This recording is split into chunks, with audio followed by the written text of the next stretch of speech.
Mga kapuso, posibleng may humabol pang bagyo bago matapos ang buwan ng September. Yan ay kung pagbabasehan ng wind forecast ng Metro Weather.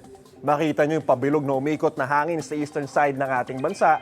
Yan yung potensyal na bagyo o yung low pressure area na unti-unting lumalakas habang nasa loob ng Philippine Sea. Ang bagyong yan ay papangalanan ng pag-asa na Bagyong Jenny.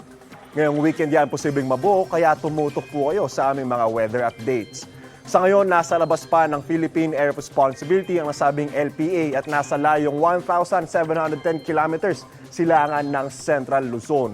Within 24 to 48 hours, posibleng nasa loob na yan ng Philippine Air Responsibility, sabi ng pag-asa.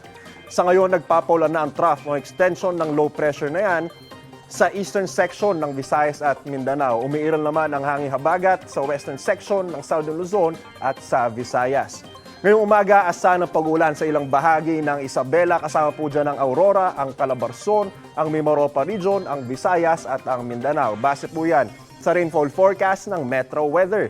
Pagsapit ng hapon, uulunin na ay iba pang panig ng bansa.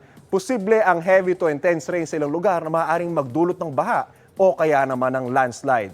Ang umaga ng weekend, sasamahan pa rin ng pag-uulan sa ilang bahagi ng Southern Luzon, Visayas at sa Mindanao. Magpapatuloy at magiging malawakan pagsapit ng hapon.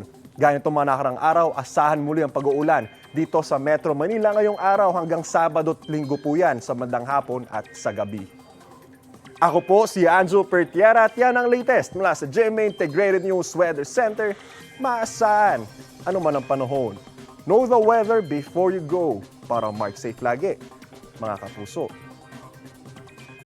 Mga kapuso, know the weather before you go at mag-subscribe na sa GMA Integrated News sa YouTube. Para sa mga kapuso natin sa abroad, bisitahin ang GMA Pinoy TV at www.gmanews.tv.